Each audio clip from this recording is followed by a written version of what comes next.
Trust the only payment solution developed for attorneys and recommended by 47 state bars. LawPay. Hi, I'm Stephanie Francis Ward, a senior writer with the ABA Journal. In the more than 20 years of talking to well-known attorneys who love their work, I've learned that many have a great deal of advice on matters both in and outside the law. And sometimes I'll ask them about things they know now that they wish they had known when they started their careers. We wanted to share some of the advice of listeners, so we created a special series, Asked and Answered, Lived and Learned. In this episode, I'm speaking of Lucian Pera, a partner with Adams and Reese and president of the Tennessee Bar Association. He's also served as the ABA's treasurer and currently chairs the governing board of the ABA's Center for Professional Responsibility. Welcome to the show, Lucian. Hi, Stephanie. It's good to be with you. Yes. So that leads to the next question. A lot of your work involves attorney ethics issues. And I know when we've spoken before, you have said that in a lot of times, attorneys who get into trouble with ethics issues probably could have avoided the problem if they asked for help right away when it crossed their mind, hey, something may not be quite right here. Can you talk to me about that? Yeah, absolutely. I do a lot of seminars. I mean, a ridiculous number of seminars. And if you had come to any of them, you probably would have heard me at one point or another draw the moral from, well, almost everything I talk about, but not everything, as being get help. I'm not sure you can say that, every time a lawyer gets in trouble, they could have avoided it if they got help earlier. And that's my main goal in doing seminars, is to educate people about how could this lawyer have done better? How can you learn from this lawyer's example? One of the problems is that none of us, and this is not just lawyers, are really objective about our own matters.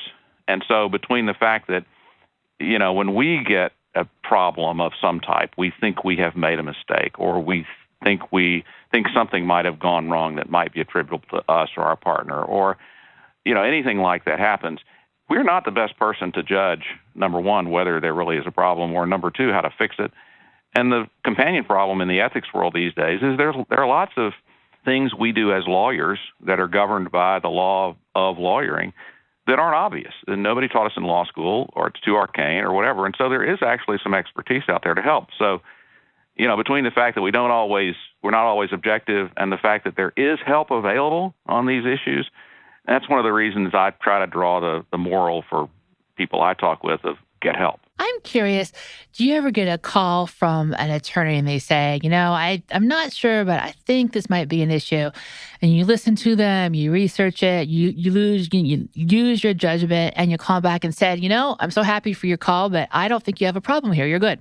Oh, absolutely. Absolutely. I mean, let me back up a step to say that the folks who do the kind of work I do inside law firms, and also, for their partners, and also, as I do as well for other lawyers, we have mental lists, particularly of our partners. And we don't always tell our partners this, but, they're the people who basically are equivalent to the situation where the train has gone off the tracks and your job is simply to come along and shoot the wounded. And then there are people who they can see up ahead, it's a little dangerous, and they're not sure about whether that bridge is going to hold or whatever, and they call looking for help. And then there are the people who, before the train starts, they know that there's a shaky bridge and they want some help. Call it the A list, the B list, and the C list. Well, the A list people who think they have a problem, but they've pretty much identified the problem, they've probably also identified the answer. And so they call me. Well, that's fine. God bless them. I love them and want to encourage that kind of behavior. They're looking for confirmation often, and I do that, frankly, for myself, in part because I can't be objective about my own situation. But the B-list people are really good people, the people who, they think they've got an issue. One of my partners called me about something yesterday on the way home, and he knew there was an issue. He didn't know quite how to categorize the issue. He didn't know what part of a particular rule to look at to get an answer. And so we talked through it, and he promptly went back to the books himself and looked up. All he needed was a little nudge in the right direction. But, the really tricky part, and the difference, in my opinion, between those of us who do this work and, really are really, really good, and those of us who, they're sort of more, they're not the all-star team folks, is pretty simple. It's the person who calls you and they want to do something or maybe their client wants them to do something that is really a problem.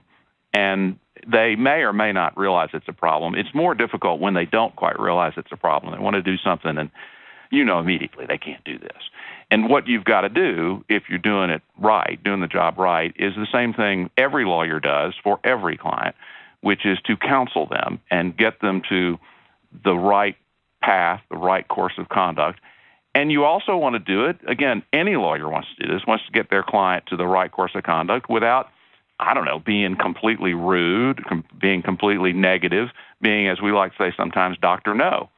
Because if what you say when your partner or your lawyer client calls you, if you're an ethics lawyer, and says, well, I want to do A and B, and somebody told me that's a real problem, so I figured I'd check with you, but I really need to do A and B.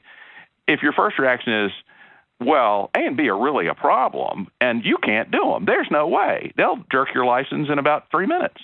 You don't want to say that. And the reason you don't want to say that, apart from it's kind of rude, is it's not productive.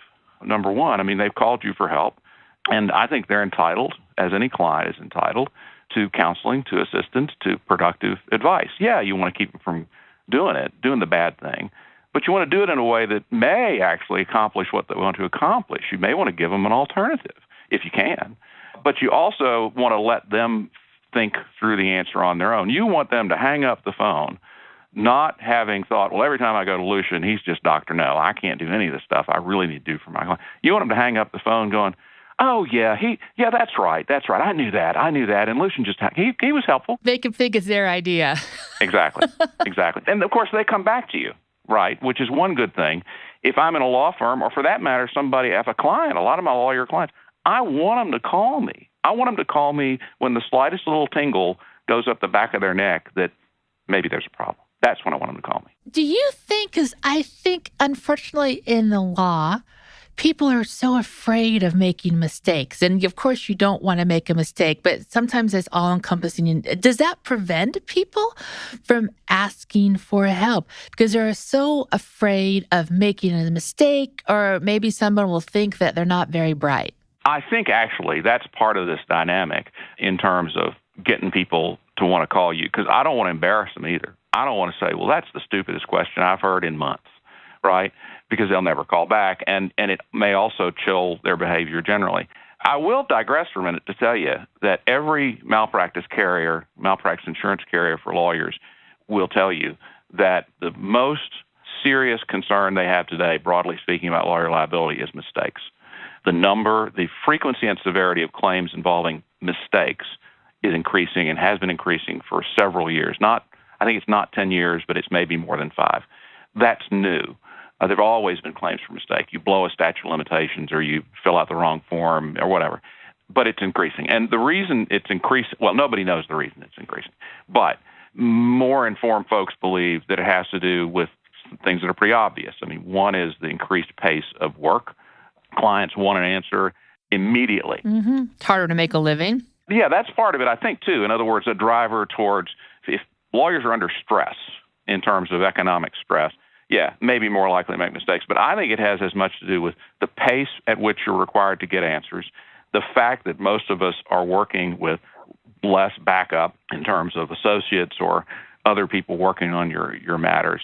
And further, clients are not as interested in paying for you to go find the right answer. They are catching you in your car on your way back from lunch, and they want an immediate answer, and they don't want you to spend another 15 minutes generally, and they don't want you to go back to the books and have to pay you to research an answer. They just want your best answer. But if you screw it up, not all of them are willing to walk away from a claim.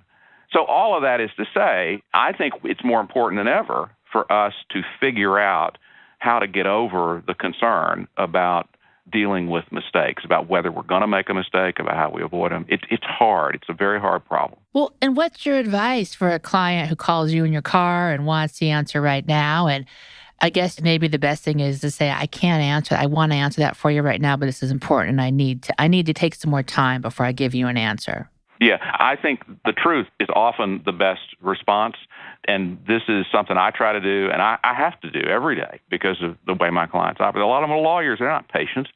But yeah, I think you need to tell them the truth. I think you need to say, "Look, I don't know the answer to that. here's what I remember about how this particular provision in a contract that you want to put in the contract ought to work, but you haven't sent it to me. I haven't read it. I haven't looked at the last couple of new cases on this subject, so I'm not sure. And then say, now I could get you to an answer. I could do this research. I could pull this. It'd probably take me about an hour. I can get you to that. You could also say, and smart. This is the best lawyers, I think, do this. It's the same kind of thing I was talking about in terms of dealing with lawyers who call, is to say, well, okay, tell me what you're trying to do. Tell me your situation. And they say, well, I'm in the middle of this negotiation. I just stepped out of the room, and they really want a provision that looks like this, and I'm concerned about this for this reason. Because there may be a solution that is, well, you know what? Let's not use that kind of provision. Why don't you suggest this other solution? Because this will get you what you want, and we don't have to fuss with it. It's a question we don't have to answer. And while it might be academically interesting for a lawyer, clients actually love if you can tell them, oh, well, yeah, I get what you're saying, that you're not comfortable giving me an definitive answer, but maybe this other solution will work just as well. All they want, they're not buying a legal answer. They're not buying a chapter in a treatise. They want a solution. They want a solution to their problem, not their legal problem. It's the old consultant who used to, for a drill company, who asked his people, what are we selling? And they said drills. He said, no, we're selling holes. That's what we're selling. I'm curious, what you've learned over the years with your work is to get help right away if you think there might be an issue. Was there a time that you learned that as a young lawyer that you can tell me about? I'm not sure there was. I do remember one instance, very senior trial lawyer in our firm. I've only been with two firms. My old firm, Armstrong Allen, the third name was Pruitt, and Mr. Pruitt, very senior lawyer, bomber pilot in World War II, and he took no whatever from anybody. He was awfully good. And I was very early in my career, I was working with him, like months. And we had some kind of thing where we needed to go, I can't remember what it was, but we couldn't figure out the next step. It might have been a probate matter that I was helping him on, for gosh sakes, and we didn't know what to do. And my assignment was to go look up and see what we were supposed to do, and I came back to him, and I told him what I'd found in the books. So, well, I might be able to do this, might be able to do that, but I can't find anything. And he leaned back in his chair for a bit, and he said, we're going to file, I want you to draft a motion for instructions. I said, what's that? He said, well, we're going to ask the court what we should do. And I thought, I'd never heard of that. And I said something to the effect of, can you do that? And he sort of smiled, and he basically was conveying to me that he didn't care, that it was just something that, we could figure a way to do it. We could figure a way around it. And it wasn't in any law books. There was no form for it. Probably nobody had seen something like what he was describing. But, he was humble enough to be able to be willing to say to the judge, I don't know how to do this, Judge. Tell me what you want, which I thought was kind of bracing, I guess. Good. It was a good thing. Mm-hmm. So it worked out then. As I recall, at least my memory is weak enough so that it doesn't remind me of the train wreck that happened after we tried it. No, I'm sure it worked out. That's a story for another day. So we are going to take a quick break to hear from our sponsor. And when we come back, we're going to talk about listening to your gut when you think a potential issue might have come up in your work. We'll be right back. Did you know that attorneys who accept online payments get paid 39% faster on average than those using traditional payment methods? With LawPay, the only payment solution offered through the ABA Advantage program, you can accept client payments online, via email, or in person, no equipment needed. Visit lawpay.com/podcast to sign up and get your first 3 months free. And we're back. I'm Stephanie Francis Ward, and today's special edition of the ABA Journal's Asked and Answered, I'm speaking with Lucian Pera about ethics issues for attorneys.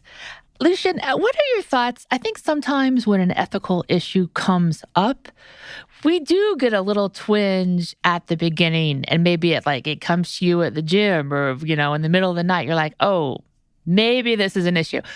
What do you think about listening to your gut with ethics issues? I have no problem with that. And let me back up for a second on that, because, and I'm not being critical of the way you asked the question, but whenever I'm at a cocktail party, I almost never describe that part of my practice as legal ethics. I just, life is short, and I'm tired of people talking about oxymorons and things like that. And, because legal ethics is sort of a joke phrase, for some people.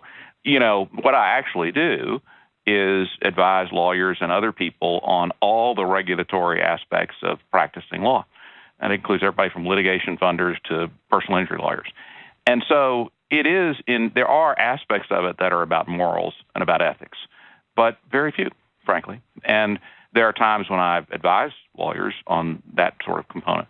But so there is a gut reaction to some of this stuff. For example, one of the biggest causes of malpractice claims, serious malpractice claims, is what some of our insurers call the unworthy client. You get hooked up with somebody who you don't know at the time they may or may not be an actual fraudster, but they are treating their customers shabbily and engaging in conduct that is shady, et cetera, et cetera. And they go over the line and they go down, and the defrauded people decide the only pocket left is the law firm, and so they sue you. And so you do have to have some sense, not just of not doing things that are violating the rules of conduct, but you need to have a sense of, how straight or crooked your client might be. And there's certainly a gut involved in that, for sure, no question. And there certainly are instances where, here's a perfect example, client perjury. If your client is about to lie or they have just lied in a deposition or at trial, that's a moral problem for sure.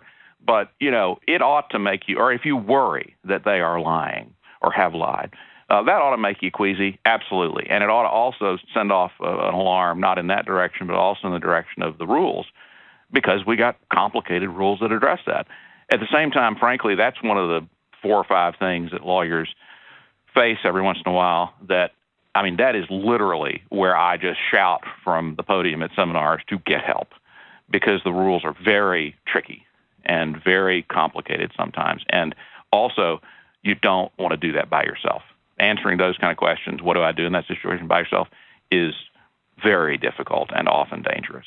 So I don't know if that's really an answer to your question, but so I think your gut helps. But my sense is it's sort of your lawyer-trained gut, right?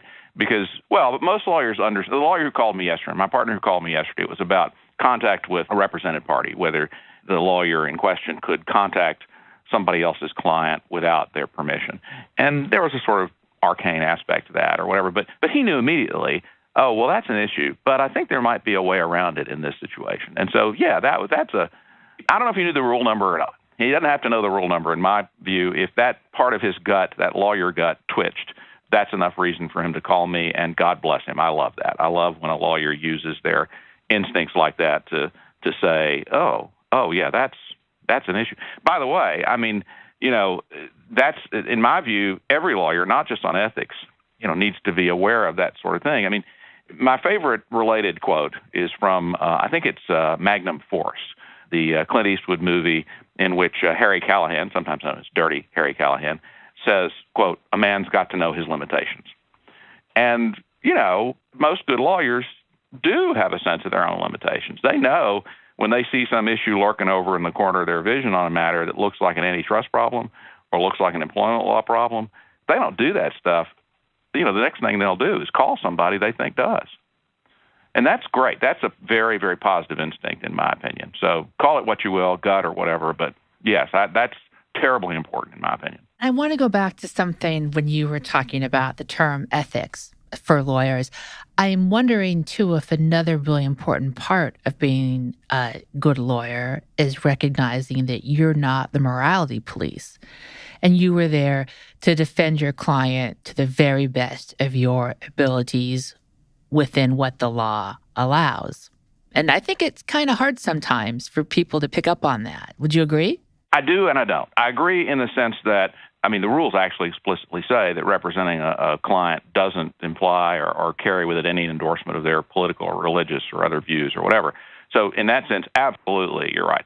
One of the differences you see in lawyers, and this is a good thing, in my opinion, is, for example, in my world, ethics and loss prevention, lawyers have different risk tolerances.